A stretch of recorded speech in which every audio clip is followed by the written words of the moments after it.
સુરત જિલ્લામાં વધુ એક હત્યાની ઘટના સામે આવી છે। સુરતના કામરેજમાં પ્રેમી અને પ્રેમિકા બંને વચ્ચે ઝઘડો થતાં આવેશમાં આવેલા પ્રેમીએ બિલ્ડિંગના 5મા માળેથી ધક્કો મારી દીધો અને બાદમાં નજીકના ખેતરમાં ઘસડી લઈ ગયો અને ત્યાં થોડીક જ વારમાં પ્રેમિકાનું મોત થતાં પ્રેમી ભાગી ગયો।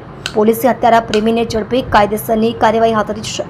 સુરત જિલ્લામાં વધુ એક હત્યાની ઘટના સામે આવી છે। સુરત જિલ્લાના કામરેજ ગામે શ્યામ સુંદર એપાર્ટમેન્ટની પાસે ખુલ્લા ખેતરમાંથી એક બિનવારસી હાલતમાં મૃતદેહ મળી આવ્યો હતો। સ્થાનિકોએ પોલીસને જાણ કરતા કામરેજ પોલીસ તાત્કાલિક સ્થળ પર દોડી ગઈ હતી અને મહિલાના મૃતદેહનો કબજો લઈ તપાસ કરતા મૃતકની ઓળખ રસીલાબેન પ્રવીણભાઈ ચુડાસમા તરીકે થઈ છે।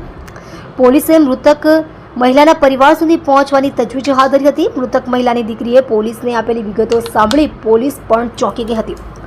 આ હત્યા બીજા કોઈએ નહીં પણ અવારનવાર ઘરે આવતા ધીરુ લક્ષ્મણ ચુડાસમાએ કરી હોવાની શંકા વ્યક્ત કરતા પોલીસ ધીરુને ઝડપવા માટે દોડતી થઈ ગઈ હતી। ગણતરીના કલાકોમાં જ ધીરુ લક્ષ્મણ ચુડાસમાને ઝડપી પાડ્યો હતો અને પોલીસની કડક પૂછતાછમાં મકાઈના દાણા ફૂટે એમ ધીરુ લક્ષ્મણ ચુડાસમાના મોઢામાંથી શબ્દો ફૂટવા લાગ્યા।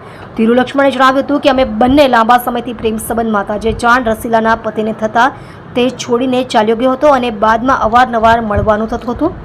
20/6/2025ની રાત્રે બોલાચાલી થતાં કામરેજ ગામના શ્યામ સુંદર એપાર્ટમેન્ટના 5મા માળેથી ધક્કો મારી દીધો અને બાદમાં લોહી લુહાણ હાલતમાં રહેલ રસીલાને ઉચકી 50 મીટર દૂર નજીકના ખેતરમાં લઈ ગયો હતો, જ્યાં થોડીક જ વારમાં ભાભી રસીલાનું મોત થયું હતું। તે જેથી ગભરાઈ ભાગી ગયો હતો। હાલ કામરેજ પોલીસ દ્વારા આગળની કાર્યવાહી હાથ ધરવામાં આવી છે।